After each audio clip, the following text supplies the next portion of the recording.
बड़ा षड्यंत्र है और उस बड़े षड्यंत्र के तहत उत्तराखंड सरकार जो दो गुजराती जो मॉडल है उस आधार पर चलने को विवश है और उन गुजराती मॉडल के आधार पर जैसे अभी हाल फिलहाल में डाकपत्थर में जो बैराज के आसपास जो 900 बीघा ज़मीन जैसे सुनने में आ रहा कि अमित शाह के लड़के को और अडानी अंबानी को देने की तैयारी है। हो सकता है कि ये ऋषिकेश में भी इस प्रकार का ये षड्यंत्र हो।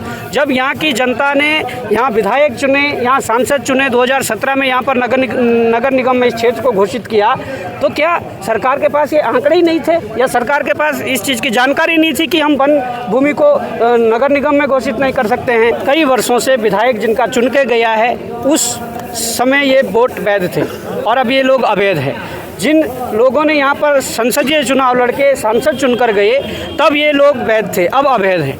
ये पैरवी उन लोगों को मजबूती से करनी चाहिए। हम और यहाँ के जो विधायक जो यहाँ पर आ जाते हैं दूसरे तीसरे दिन, ये यहाँ पर उनके आने की जगह नहीं है, उनका ये मंच नहीं है। वो अपने प्रचंड बहुमत वाली सरकार को, जिसे उत्तराखंड की जनता ने चुना है प्रचंड बहुमत देकर, उनको वो बोलें कि विशेष सत्र आहूत किया जाए और राजस्व ग्राम की जो ये फाइलें हैं इस पर कानून बनाकर यहाँ के लोगों को अधिकार दिया जाए। और अगर वो ऐसा नहीं कर सकते हैं तो शायद उनकी जो पूर्व की विधायकी रही हो, जितने साल विधायक रहे, जो वर्तमान में है वो निरस्त करे या वो इस्तीफा दे।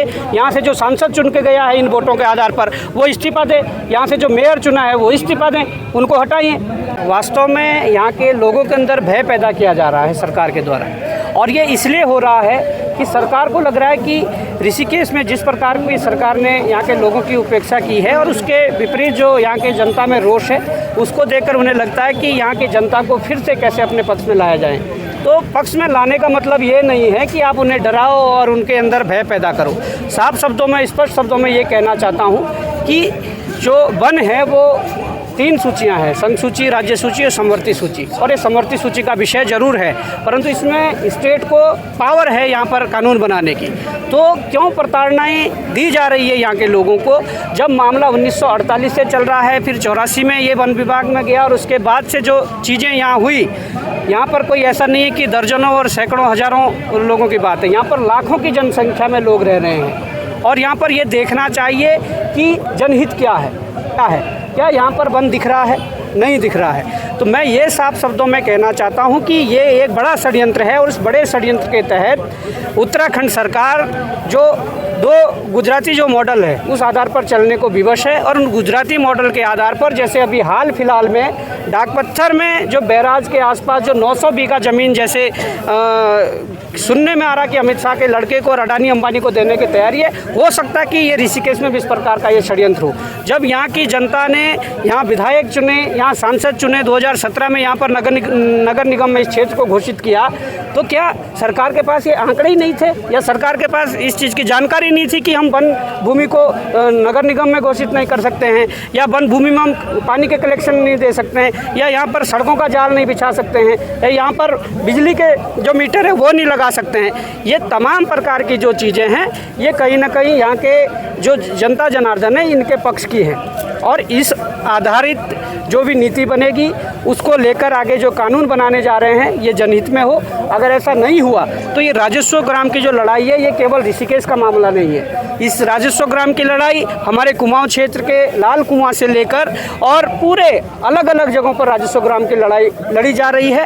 और अगर सरकार नहीं जागती है तो निश्चित ही इन सभी जगहों के आंदोलन को एक साथ एक सूत्र में पिरो करके हम इस पूरे प्रदेश का प्रदेशव्यापी आंदोलन बनाएंगे और अपने हक हकूक़ों को, अधिकारों को लेकर रहेंगे। देखिए, पैरवी तो सरकार को करनी चाहिए। जिस सरकार ने यहाँ पर सालों साल कई वर्षों से विधायक जिनका चुन के गया है उस समय ये वोट वैध थे और अब ये लोग अवैध है।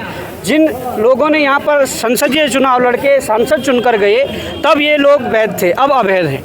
ये पैरवी उन लोगों को मजबूती से करनी चाहिए। हमारे स्तर का जो भी मामला होगा, हमारे स्तर पर लीगल जो चीज़ें होगी उसको करने को लेकर या सड़कों पर संघर्ष करने को लेकर, सरकार के कानों तक आवाज़ पहुंचाने को लेकर जितने भी संघर्ष हो गए उत्तराखंड स्वाभिमान मोर्चा के बैनर तले किए जाएंगे। और हम आज आए हैं, हमारी जो टीम यहाँ ऋषिकेश की टीम है, यहाँ के जिला अध्यक्ष हो, नगर अध्यक्ष हो, या यहाँ के जो प्रभारी हो, या तमाम यहाँ के पूर्व मेयर प्रत्याशी रहे हो, सब लोग समय समय पर यहाँ आकर समर्थन दे रहे हैं। और हम तन मन धन से इन सभी लोगों के साथ हैं और इनकी हर लड़ाई में हम खड़े हैं। आज इतना बड़ा ये मामला बन गया और सारी गलती सरकार की थी, पर मैं ये भी कहना चाहता हूँ सरकार ने अगर इतनी बड़ी गलती की है, सरकार के पास पावर है, वो या तो विशेष सत्र का आह्वान करें और यहाँ के जो विधायक जो यहाँ पर आ जाते हैं दूसरे तीसरे दिन, ये यहाँ पर उनके आने की जगह नहीं है, उनका ये मंच नहीं है। वो अपने प्रचंड बहुमत वाली सरकार को, जिसे उत्तराखंड की जनता ने चुना है प्रचंड बहुमत देकर, उनको वो बोलें कि विशेष सत्र आहूत किया जाए और राजस्व ग्राम की जो ये फाइलें हैं इस पर कानून बनाकर यहाँ के लोगों को अधिकार दिया जाए। और अगर वो ऐसा नहीं कर सकते हैं तो शायद उनकी जो पूर्व की विधायकी रही हो, जितने साल विधायक रहे, जो वर्तमान में है, वो निरस्त करे या वो इस्तीफा दे। यहाँ से जो सांसद चुन के गया है इन वोटों के आधार पर, वो इस्तीफा दे। यहाँ से जो मेयर चुना है वो इस्तीफा दें, उनको हटाइए। तो साफ तौर पर ये पूरा फेलियर सरकार का है और मैं चाहता हूँ कि सरकार अभी भी वर्तमान समय में पूरी तरीके से अच्छी पैरवी करें और यहाँ के लोगों के हक में न्याय दे। अगर ऐसा नहीं हो सकता है तो निश्चित ही ये आंदोलन बढ़ेगा और सरकार को तमाचा लगेगा।